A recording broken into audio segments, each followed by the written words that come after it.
بسم اللہ الرحمن الرحیم۔ السلام علیکم۔ برا وقت سب پر آتا ہے، لیکن کبھی کبھی انسان پر ایسا برا وقت آتا ہے جس میں اس کے ساتھ لہجے اور رویے دونوں ہی تبدیل ہو جاتے ہیں۔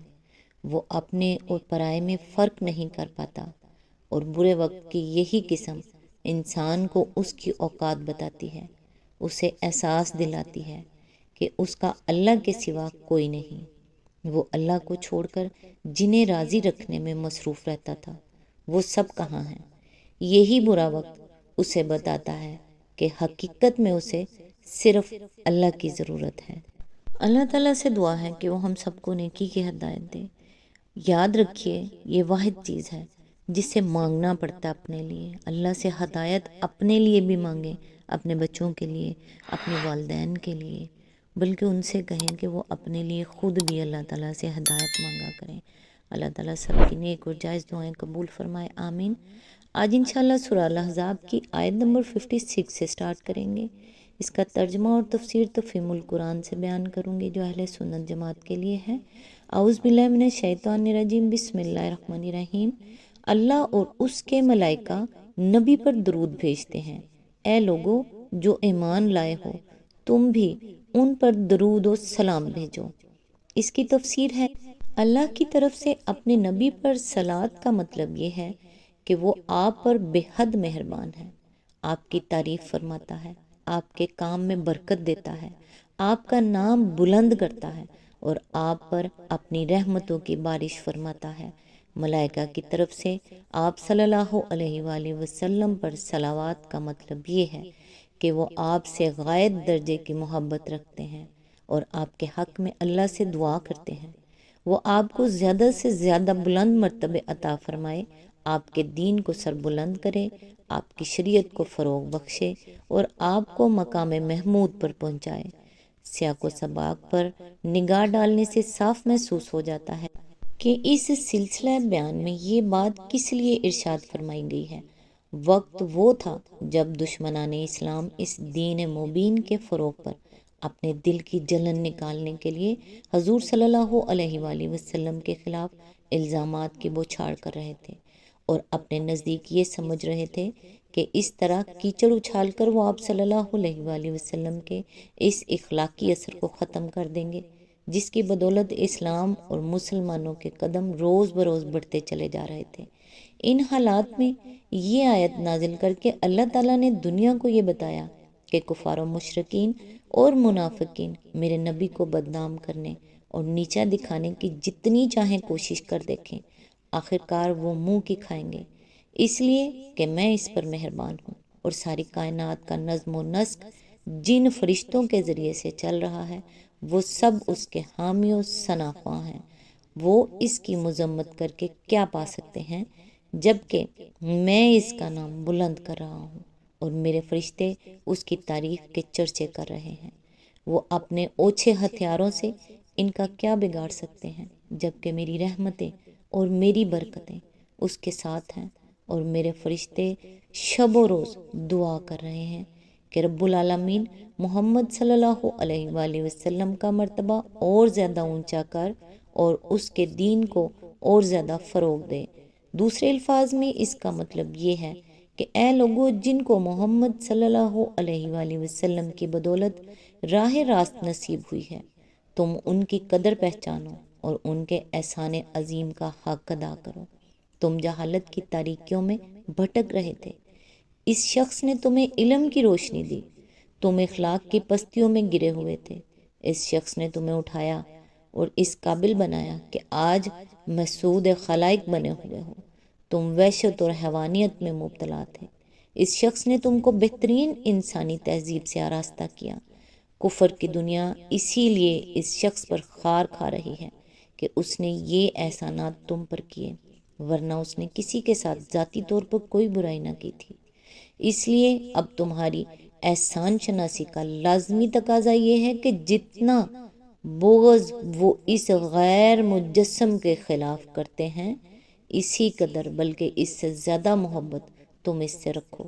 جتنی وہ اس سے نفرت کرتے ہیں اتنے ہی بلکہ اس سے زیادہ تم اس کے گردیدہ ہو جاؤ۔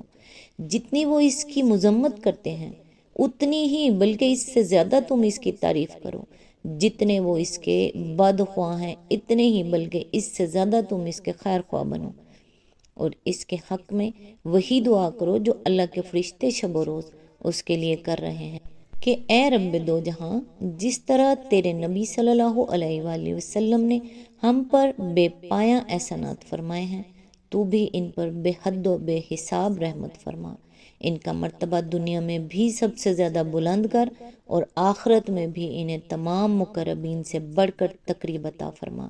اس آیت میں مسلمانوں کو دو چیزوں کا حکم دیا گیا، ایک صلو علیہ، دوسرے سلمو تسلیما۔ صلاۃ کا لفظ اللہ کے صلے کے ساتھ آتا ہے تو اس کے تین معنی ہوتے ہیں، ایک کسی پر مائل ہونا، اس کی طرف محبت کے ساتھ متوجہ ہونا اور اس پر جھکنا، دوسرے کسی کی تعریف کرنا، تیسرے کسی کے حق میں دعا کرنا۔ یہ لفظ جب اللہ تعالیٰ کے لیے بولا جائے گا تو ظاہر ہے کہ تیسرے معنی میں نہیں ہو سکتا، کیونکہ اللہ کا کسی اور سے دعا کرنا قطعی ناقابل تصور ہے، اس لیے لا محالہ وہ صرف پہلے دو معنوں میں ہوگا، لیکن جب یہ لفظ بندوں کے لیے بولا جائے گا، خواہ وہ فرشتے ہوں یا انسان، تو وہ تینوں معنوں میں ہوگا۔ اس میں محبت کا مفہوم بھی ہوگا، مدح و ثناء کا مفہوم بھی، اور دعائے رحمت کا مفہوم بھی۔ لہٰذا اہل ایمان کو نبی صلی اللہ علیہ وآلہ وسلم کے حق میں صلو علیہ کا حکم دینے کا مطلب یہ ہے کہ تم ان کے گردیدہ ہو جاؤ، ان کی مدح و ثناء کرو اور ان کے لیے دعا کرو۔ سلام کا لفظ بھی دو معنی رکھتا ہے، ایک ہر طرح کی آفات اور نقائص سے محفوظ رہنا، جس کے لیے ہم اردو میں سلامتی کا لفظ بولتے ہیں، دوسرے صلح اور عدم مخالفت۔ بس نبی صلی اللہ علیہ وآلہ وسلم کے حق میں سلمو تسلیما کہنے کا ایک مطلب یہ ہے کہ تم ان کے حق میں کامل سلامتی کی دعا کرو، اور دوسرا مطلب یہ ہے کہ تم پوری طرح دل و جان سے ان کا ساتھ دو، ان کی مخالفت سے پرہیز کرو اور ان کے سچے فرما بردار بن کر رہو۔ یہ حکم جب نازل ہوا تو متعدد صحابہ نے رسول اللہ صلی اللہ علیہ وآلہ وسلم سے عرض کیا کہ یا رسول اللہ، سلام کا طریقہ تو آپ ہمیں بتا چکے ہیں، یعنی نماز میں السلام علیکم ایھا النبی ورحمۃ اللہ وبرکاتہ، اور ملاقات کے وقت السلام علیکم یا رسول اللہ کہنا، مگر آپ پر صلات بھیجنے کا طریقہ کیا ہے؟ اس کے جواب میں حضور صلی اللہ علیہ وآلہ وسلم نے بہت سے لوگوں کو مختلف مواقع پر جو درود سکھائے ہیں وہ ہم بیان کرتے ہیں۔ کعب بن عجرہ: اللہم صلی علی محمد وعلی آل محمد کما صلیت علی ابراہیم وعلی آل ابراہیم انکا حمید مجید وبارک علی محمد وعلی آل محمد کما بارکت علی ابراہیم وعلی آل ابراہیم انکا حمید مجید۔ یہ درود تھوڑے تھوڑے لفظی اختلافات کے ساتھ حضرت کعب بن عجرہ سے بخاری، مسلم، ابو داؤد، ترمذی، نسائی، ابن ماجہ، امام احمد، ابن ابی شیبہ، عبد الرزاق، ابن ابی حاتم اور ابن جریر نے روایت کیا ہے۔ ابن عباس ان سے بھی بہت خفیف فرق کے ساتھ وہی درود مروی ہے جو ہم ابھی بیان کر چکے ہیں۔ ابن جریر، ابو حمید سعدی: اللہم صلی علی محمد وازواجہ وذریاتہ کما صلیت علی ابراہیم وبارک علی محمد وازواجہ وذریاتہ کما بارکت علی ابراہیم انکا حمید مجید۔ مالک، احمد، بخاری، مسلم، نسائی، ابو داؤد، ابن ماجہ، ابو مسعود بدری: اللہم صلی علی محمد وعلی آل محمد کما صلیت علی ابراہیم وعلی آل ابراہیم وبارک علی محمد وعلی آل محمد کما بارکت علی ابراہیم فی العالمین انکا حمید مجید۔ مالک، مسلم، ابو داؤد، ترمذی، نسائی، احمد، ابن جریر، ابن حبان، حاکم۔ ابو سعید خدری: اللہم صلی علی محمد عبدک و رسولک کما صلیت علی ابراہیم وبارک علی محمد وعلی آل محمد کما بارکتا علی ابراہیم، احمد، بخاری، نسائی، ابن ماجہ۔ اس آیت کی تفسیر تھوڑی لمبی ہے، لہٰذا آج بس یہیں تک، نیکسٹ انشاءاللہ یہیں سے سٹارٹ کریں گے جہاں سے سلسلہ ٹوٹ رہا ہے۔ تب تک کے لیے دعاؤں میں یاد رکھیے گا۔ اللہ حافظ۔